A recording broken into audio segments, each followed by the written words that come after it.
नमस्कार दोस्तों, इस वीडियो में हम बात करेंगे स्मॉल कैप्स जो नए हैं। ओके, अभी मार्केट में आए उनको 5 साल नहीं हुए हैं। जनरली मैं ऐसे स्मॉल कैप्स को अवॉइड करता था फॉर द पर्सनल रीज़न कि मैं नहीं चाहता कि जो चीज़ रिसर्च प्रॉपरली रिसर्च नहीं है उसको लोग आप मतलब कंसीडर करें।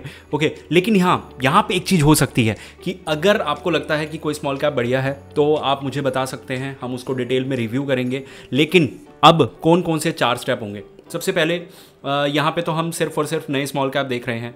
इसके बाद जो स्मॉल कैप की एक सीरीज़ है जिसमें 3 वीडियो हैं। सबसे पहले उसमें हम देखेंगे कि कौन से small cap one of the consistent small cap रहे हैं। ओके, दूसरा जिनका स्टैंडर्ड डिविएशन हाई है। स्टैंडर्ड डिविएशन हाई होने से क्या होता है कि वॉलेटाइल ज़्यादा होते हैं, ऊपर ज़्यादा जाते हैं, नीचे ज़्यादा गिरते हैं। जब भी कोई भी म्यूचुअल फंड नीचे गिरता है तो वो हमें एक मौका दे जाता है। ओके, उसके बाद 3rd नंबर पे मैं बात करूँ तो अब कई लमसम अलाउ ही नहीं करते, तो वो भी चेक करना पड़ेगा। तो 3 वीडियो अलग अलग जिसमें हम इन चीज़ों के बारे में बात करेंगे इस वीडियो के बाद, और एक ही हफ्ते में आ जाएंगी। ओके, और अब ज़्यादा टाइम नहीं लूँगा आपका, वीडियो के अंदर चलेंगे। लेकिन अंदर जाने से पहले देखो, ये सभी चीज़ें स्पेशली इस वीडियो में तो मैं बहुत बड़ा डिस्क्लेमर देना चाहूँगा कि ये सिर्फ आपको समझाने के लिए, बताने के लिए है कि कौन से रीसेंट ऐसे म्यूचुअल फंड्स हैं जो, या recent small cap mutual funds हैं जो आए हैं नए और उन्होंने अच्छा परफॉर्मेंस दिया है, कंसिस्टेंट रहे हैं क्वार्टर पर क्वार्टर, और किस हिसाब से उन्होंने रेशोज़ जनरेट किए हैं या किए भी हैं या नहीं। तो सब चीज़ों के बारे में बात करेंगे वीडियो के अंदर। तो चलिए वीडियो के अंदर चलते हैं। और जिन लोगों ने मुझे बोला था कि सर एक स्मॉल कैप की सीरीज़ लेके आइए, नए स्मॉल कैप के बारे में बात करिए, ये स्मॉल कैप कैसा है, बजाज स्मॉल कैप कैसा है, बहुत सारे कमेंट्स आते हैं ऐसे। तो अगर मैं आप लोगों की सुन रहा हूँ तो ऑब्वियस सी बात है, उस सुनने का फ़ायदा भी तो होना चाहिए ना मुझे। तो छोटा सा फ़ायदा, अगर आपने चैनल को अभी तक सब्सक्राइब नहीं किया तो सब्सक्राइब कर लो, और वीडियो को एंड तक देखना, सपोर्ट करना, शेयर करना।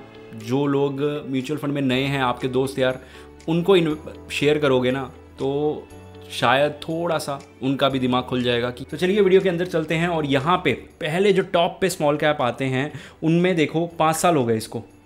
5 साल कंप्लीट होने के बाद इसने 2 साल ऐसा किया है कि कैटेगरी एवरेज को बीट किया है। क्या आप इस तरह का म्यूचुअल फंड लेना चाहेंगे जिसने 40% अपने कैटेगरी एवरेज को बीट किया है और 60% नहीं किया है? ये जवाब आपको देना है। इस फंड का नाम है ITI स्मॉल कैप। ओके, ये कंप्लीटली आपका डिसीजन है। अब कुछ ऐसे म्यूचुअल फंड जिन्होंने एक भी बार कोई भी लगातार 2 क्वार्टर भी ऐसे नहीं निकाले जहाँ पे उन्होंने अपने कैटेगरी एवरेज को बीट किया हो। लेकिन ये ऐसा म्यूचुअल फंड है जिसको 5 साल भी नहीं हुए, इसको हुए हैं 3 साल और 2 साल, यानी कि 66% ऑफ द टाइम इसने अपने कैटेगरी एवरेज को बीट किया है। और अगर आपको ये कम लग रहा है ना, तो यकीन मानिए कम नहीं है, ये नंबर कम नहीं है। कोई भी अपनी कैटेगरी एवरेज को अगर मोर देन 60% बीट कर पा रहा है तो उसको आप एक अच्छा फंड कंसीडर कर सकते हैं। ये फिर से एक जीरो वाला फंड। इस फंड का नाम क्या है? क्यों उतावले हो रहे हो, बताता हूँ, चलते हैं वीडियो में आगे। यहाँ पे 2 म्यूचुअल फंड और हैं जिनको 1 साल हो गया है और एक को 2 साल हो गए हैं।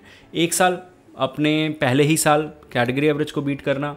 सेकंड, इसको 1 साल भी नहीं हुआ है, सॉरी 2 साल हो गए हैं, लेकिन एक बार इसने कैटेगरी एवरेज को बीट किया है। सेम चीज़ रिपीट हुई है नीचे भी, और अगर आगे चलता रहूँ फिर एक बार फिर से ये चीज़ रिपीट हुई है। ऊपर जो हमने ITI में देखा था वो ये सेम प्रॉब्लम यहाँ पे भी, कि सिर्फ 40% ऑफ द टाइम अपने पोर्टफोलियो को UTI small cap fund, UTI small cap ने भी इसी तरह से 40% पे कैटेगरी एवरेज को। लेकिन एक चीज़ है, अब आप कहोगे कि यार आपने ऊपर इसको तो रेड कर दिया, ठीक है, मतलब रेड ऑरेंज कर दिया, डार्क ऑरेंज, और इसको येलो रखा कि हाँ यार कि ठीक है ये बेटर है। लेकिन अब देखो, अब एक चीज़ है, यहाँ पे दोनों 40, ये भी दिखाता हूँ आपको, बहुत इंटरेस्टिंग चीज़ है, इसका भी ध्यान रखना। अब यहाँ पे ना 40% है, ये 60% है, ये 40% है, ये 60% है, ये ITI, ये UTI। अब इन दोनों में डिफरेंस क्या रहा? जब ये यहाँ पे हारे, क्रिकेट देखते होगे आप, नहीं देखते तो मार्जिन्स का ध्यान रख लेना। ये हारे, कोई मैच हारे 100 रन से, कोई 200 रन से, ठीक है, और कोई 10 विकेट से। UTI हारा कितने से? UTI ने हारा 2 रन से, 4 रन से, ठीक है, 2 विकेट से। तो आप कहोगे कि यार इन टीमों को मैं बराबर तो नहीं कह सकता, बेशक इनका विन और लॉस का रेशो समांतर ही क्यों ना हो। आप कहोगे कि यहाँ पे UTI ITI के मुकाबले जब अंडर परफॉर्म किया है तो बेटर ही रहा है। कैसे? और मैं पास्ट की बात कर रहा हूँ, हम कोई फ्यूचर की बात नहीं कर रहे इसमें। लेकिन उससे पहले जो हमने फाउंडेशन बनाया कि हमने एक रिसर्च वर्क किया। हम as a mutual fund distributor, मेरा ARI नंबर 272222 है। काफ़ी समय से हम ये काम करते हुए आ रहे हैं और इसमें हमने क्या किया, हमने जो भी बकेट्स बनाई, पोर्टफोलियो चलाए, उनको हमने ऑब्ज़र्व किया कि वो किस हिसाब से चल रहे हैं, क्या रिसर्च वर्क कहाँ पे काम आया। ओके, उसके बाद हमने जब इन्वेस्टिंग करी तो हमें एक चीज़ समझ आई कि कौन कौन से टैक्टिक लगाने हैं, कौन कौन सी स्ट्रैटेजी लगानी है। थर्ड नंबर पे एक चीज़ तो समझ आ गई कि लॉन्ग टर्म चलना पड़ेगा। अगर आपको यहाँ पे किसी भी स्ट्रैटेजी को काम में लाना है, म्यूचुअल फंड के अंदर वेल्थ जनरेशन होनी चाहिए, तो एक जो रूल है उसका वो ये है कि आपको लॉन्ग टर्म जाना पड़ेगा। शॉर्ट टर्म में आप 1-2 साल में, 3 साल में इक्विटी में भी इन्वेस्ट करके कुछ निकालना बहुत मुश्किल है और उसमें कंपाउंडिंग का भी कोई फ़ायदा नहीं है। That safety net for when things go south. यानी कि देखो, जब चीज़ें ख़राब होती है ना, तब आपका पोर्टफोलियो कैसा परफॉर्म कर रहा है, कितना नीचे गिर रहा है, वो भी मैटर करता है। तो उसके लिए भी स्ट्रैटेजी होनी चाहिए, जो रिटेल इन्वेस्टर नहीं बनाता। लेकिन हमने प्रिजर्व करने के लिए कि अगर हमने कुछ पोर्टफोलियो में अच्छा किया है तो उसको हम प्रिजर्व कर पाएँ। ठीक है, क्योंकि अगर मैं डाउनसाइड प्रोटेक्शन नहीं रखूँगा ना, तो एग्रेसिव और बेवकूफ़ी में कोई फ़र्क नहीं रह जाएगा। और फिर उसके बाद SWP स्ट्रैटेजीज़ कि जब लोग रिटायर होना चाहते हैं तो SWP में क्या कैसे करना चाहिए, कितना आप कैसे किन फंड्स में इन्वेस्ट कर सकते हैं, ये स्विच करना है। तो ये सब पूरा का पूरा एक बकेट हमने बनाई है रॉकेट निवेश के नाम से। अगर आप इसके अंदर इन्वेस्ट करना चाहते हैं रॉकेट निवेश में हमारे थ्रू, तो सिंपल सी बात है, 3-4 चीज़ें बताता हूँ। पहली चीज़, आपको लगता है कि आपको नॉलेज नहीं है, ठीक है। दूसरी चीज़, आपको लगता है आपके पास टाइम नहीं है। तीसरी चीज़, आपको लगता है कि आप लॉन्ग टर्म इन्वेस्टर हैं। उसके साथ साथ आपको लगता है कि आपका जो रिस्क टॉलरेंस वाली चीज़ है वो हाई है, आप शॉर्ट टर्म वॉलेटिलिटी को झेल सकते हो। तो मेरे हिसाब से आपको इसके बारे में जानना चाहिए। व्हाट्सएप नंबर है, आप हमें अपना SIP अमाउंट ड्रॉप कीजिए, हम आपको कॉल करेंगे और हम आपको इस बकेट के बारे में समझाएंगे, जिससे आप डिसाइड कर सकते हैं कि ये चीज़ आपके लिए है या नहीं है। अब थोड़ा सा अगर मैं नीचे जाऊँ तो यहाँ पे नाम मैं आपको सबके बता ही देता हूँ। सबसे पहले स्पेशली उनके जो हमने ग्रीन करे थे। पहला है महिंद्रा मैन्युलाइफ। महिंद्रा मैन्युलाइफ है। उसके बाद नीचे भी 2 हैं, मोतीलाल ओसवाल और बड़ौदा BNB।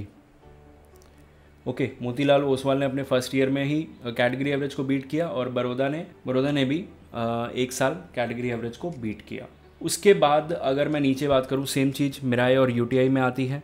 अब UTI में ना, जब UTI ने कैटेगरी एवरेज को बीट नहीं किया तो मार्जिन्स उतने ख़राब नहीं थे, ये मैं आपको दूसरी वीडियो में दिखा दूंगा। इसके अलावा अगर मैं इनको डिटेल में कंपेयर करूं तो लास्ट में जब रिकवरी मोड आया तो मोतीलाल ने 12%, मिराई एसेट 12.71, महिंद्रा सब 10 से 12% के बीच में रहे। कोई 10 से 12 बोलूँगा या फिर 11 से 13 बोलूँगा, 11 से 13 बेटर रहेगा। तो मेरे हिसाब से रिकवरी मोड सबके अंदर अच्छा रहा है।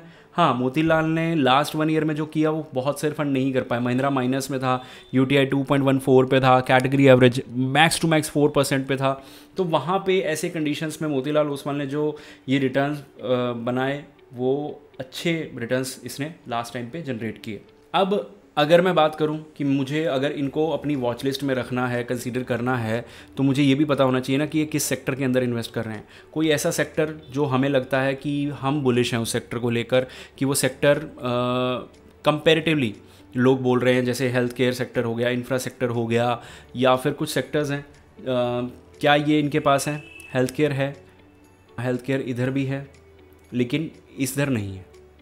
फाइनेंशियल सेक्टर वही मिल गया हमें, सर्विसेज नॉर्मल सेक्टर्स हैं, कोई इन्होंने कुछ अलग जाके नहीं किया जैसे हम टाटा स्मॉल कैप में देखते हैं, या फिर इधर हम UTI में देख रहे हैं, मिराई एसेट में देख रहे हैं। उसके बाद थोड़ा सा अगर मैं नीचे जाऊं, बंधन से कंपेयर करूं, बंधन ने पास्ट में one of the best performance दी है, ठीक है, पास्ट में।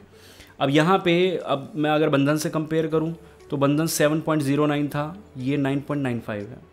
रिकवरी के मामले में बंधन ने 13 क्रॉस किया है, जो किसी ने 13 क्रॉस नहीं किया, तो ये बंधन की जो जॉब है, बंधन जो कर रहा है वो अभी भी कंपेरेटिवली बाकी फंड से अलग कर रहा है।